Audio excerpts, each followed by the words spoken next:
for the one and only Ian Insect.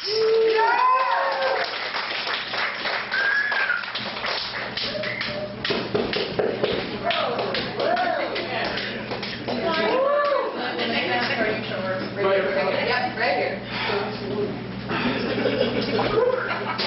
So, thank you. You are. I'm sorry. Yes. Gwen, hey. Yes. Gwen Tedesco, ladies and gentlemen. Gwen Tedesco. Great, thank you so much.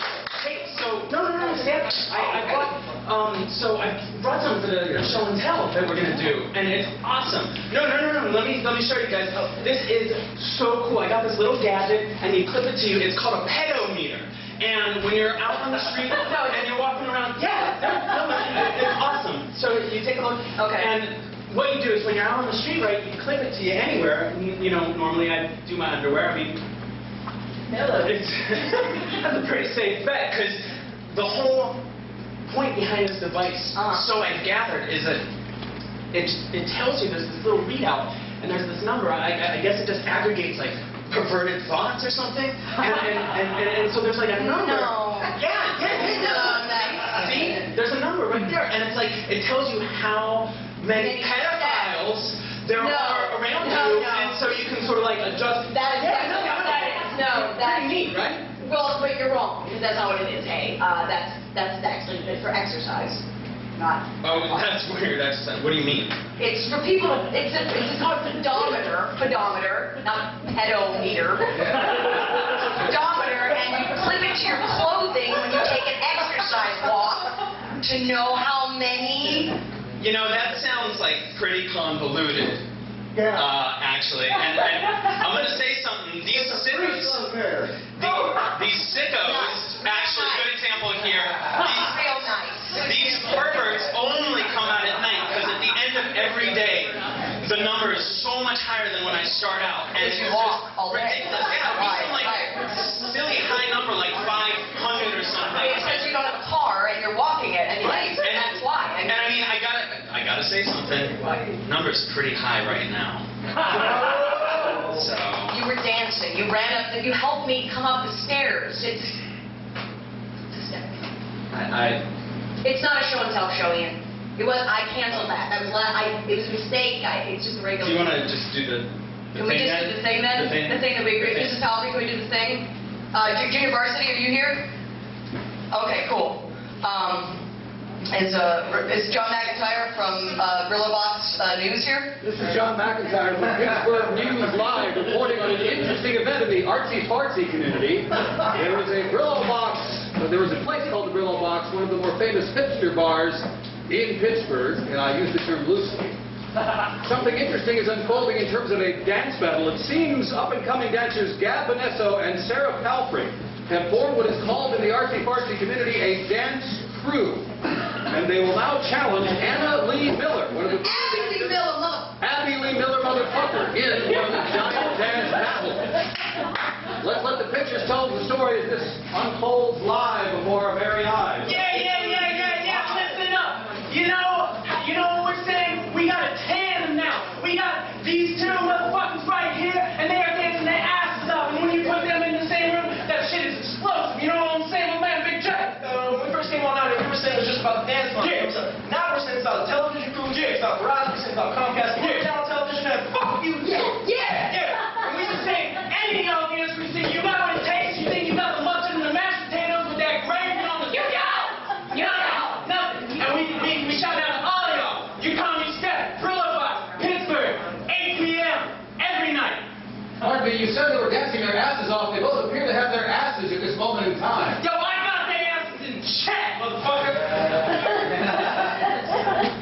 Is that real? Yeah, that's real shit. Where's the bulletproof vest? Thanks. I'm not sure exactly what happened, but whatever it was, you were there live with Pittsburgh News Live at the Brillobox. Live. And now the incomparable Ian Insect.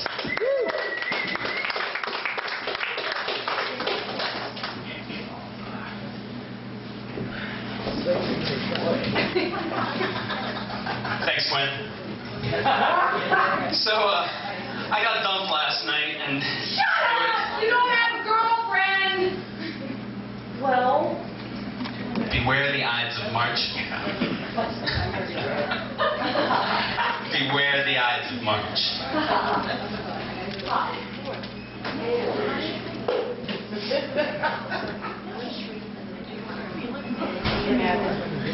When I was 16, and going to prep school, during the Punic Wars, a bunch of us would go to New York on the first day of vacation, before we fanned out to our homes.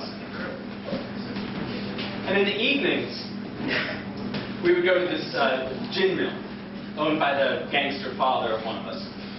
For this was during the Great Experiment, or Prohibition, as it is frequently called. It was a bad time for the liquor lobby, but it was a fine time for the crooks and the cops. And we would go to the gin mill, and we'd drink with the grown-ups, and we'd listen to the jazz. And one time, in this bunch of us, there was this boy who was 15, who had killed his mother with a shotgun some years before. Accidentally, completely accidentally, not even with an unconscious motivation. I have no doubt at all. And this one evening, this boy came with us, and we ordered our drinks. And when it came his turn, he said, "I'll have Bergen. Give me some Bergen, please. Bergen and water." Well, we all laughed. He had the face of a cherub, and he was blonde. And his cheeks went red, and the color rose in his neck. And the assistant cook, who had taken our orders, well, he told the people at the next table what the boy had said. And they started laughing, and then more people were told, and the laughter grew. And more people, and more laughter. And no one was laughing more than us. And none of us more than the boy who shot his mother. And soon everyone in the gin mill knew what the laughter was about. And everyone started ordering Bergen, and laughing when they ordered it. And soon, of course, the laughter became less general, but did not subside entirely for a very long time. For always at this table or that, someone would order Bergen, and a new area of laughter would rise.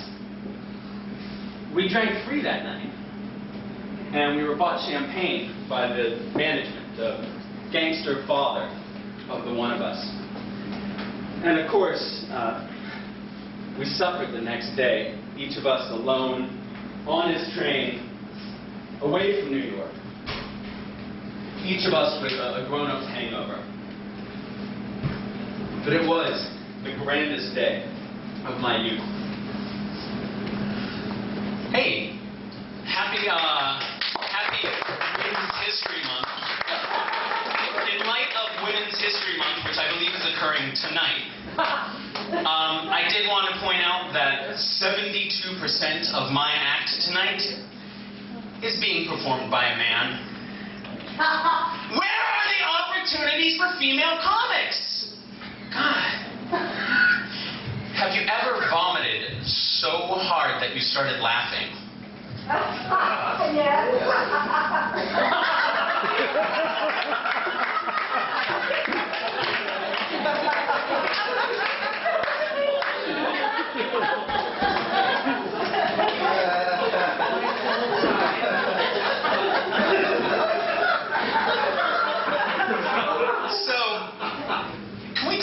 Jigga Man for a second.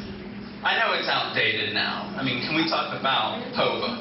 You guys want to hear about Jay-Z? Jay-Z?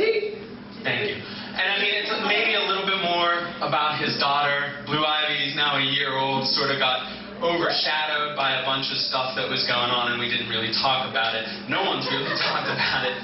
for ages, so I know I'm a little late to the game here, but in spite of all the insufferable PR stunts they pulled in the year that she was born and raised so far, one thing has stuck out to me that has really, really bothered me.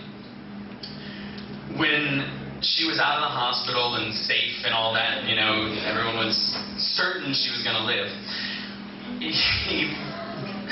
Jacob Mann released a statement to the press where he's like, I'm not going to use the word bitch anymore in my rap music songs. I'm not going to say the word bitch. It's demeaning to women. And it was stunning and still is. And it's like, to me, because I'm a conscientious type, very progressive thinker, unlike all y'all. But I was thinking, now that this one thing that has happened to you, this one event that has personally changed your own life, that wasn't even a miracle, you just inseminated your wife and let it gestate for 9 months. It's not even like you had this epiphany, you just said, well, now I have a daughter, now it matters to me. Now I'm going to stop saying bitch because that is a deplorable word for women. It was always a deplorable word for women! It's like when me and my first wife adopted this kid, and he turned out to be a homosexual. And my first wife turned to me and she said, you know, I'm going to stop calling you faggot. It was always offensive! But it's, and the thing is, that one word he chose, he's going to strike from his vocabulary, from his urban lexicon. It's like, there aren't any other words that he uses in his language that are vile to refer to people that could possibly be used, you know, in a degradatory way towards his daughter, his black daughter. No other words that are offensive at all. Right. But, you know, go ahead. Just keep using the word bitch, because, I mean, he's retired like 17 times. No one cares anymore. And anyway, everyone's going to keep calling her bitch anyway. Not because they're mean. Not because anyone's mean. But because it's a better name than Blue Ivy. And it pisses me off because I was going to call my firstborn daughter Blue Ivy. And now I have to go with my second choice, which was Comrade Jizz Tits.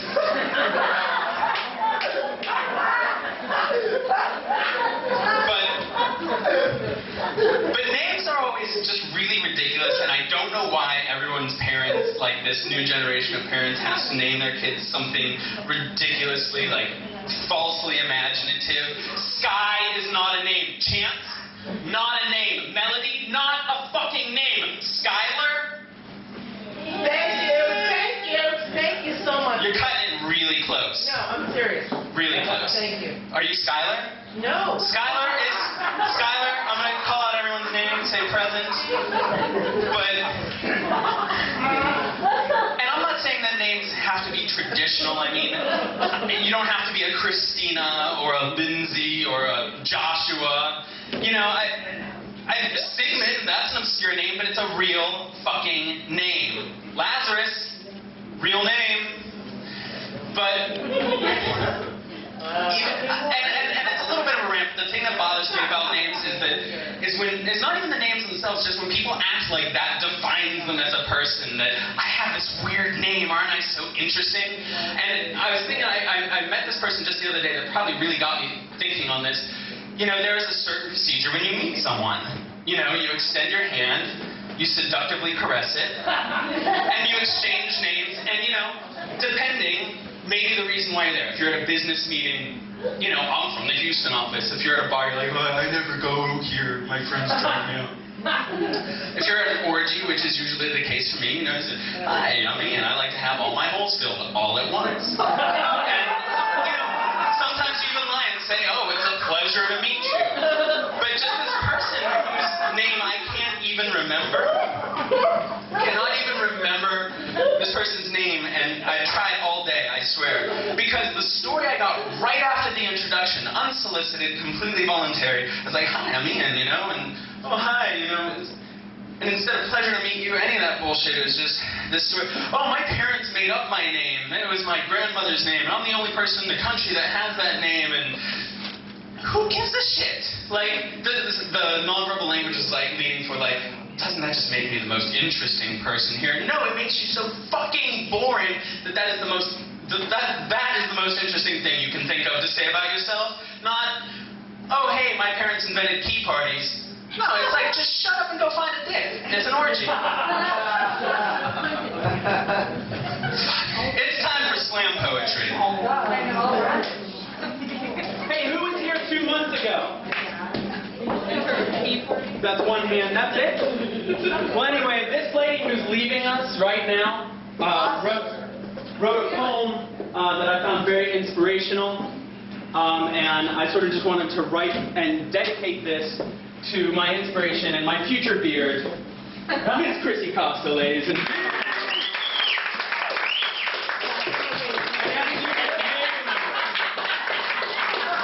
As you may remember, she wrote a poem entitled "Bitches Be Cray." So I decided to take a slightly alternative stance on that, and this is titled "Bitches Be Cray, an epigrammic epistolary clusterfuck." Bitches be cray, burn bridges, turn cheap tricks 360 degrees with tricks and 16 stitches and turn those monumental ditches into bedpost notches. Check.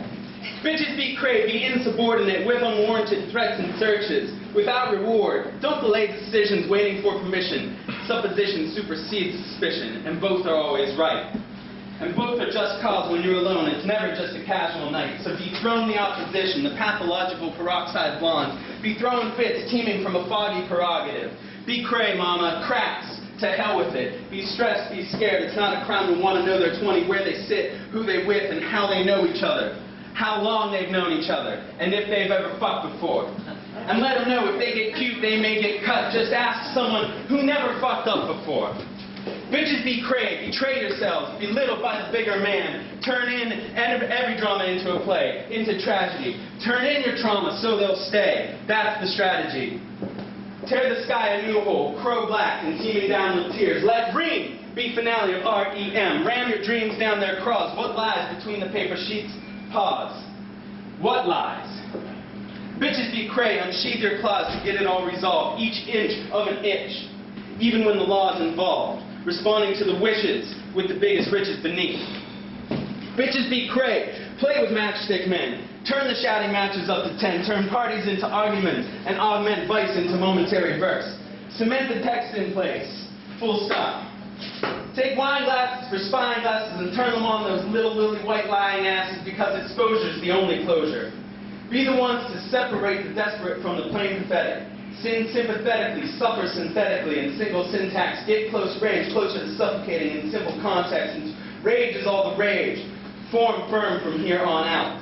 Fit yourselves to be unleashed, at least untied, and turn your toys into an armament. No matter if they meant no harm. Bitches rally, tally up the score. Relationships may be brief, but grief can last forever. Rest assured, beef, it isn't just for dinner anymore. Yeah.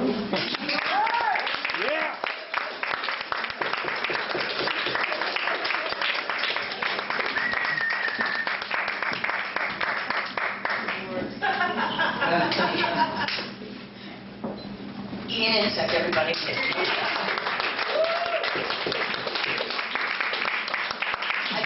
I know you're all looking at me because I'm the producer of the show. I don't know what the fuck's happening here. Just so you know, we're all in it together.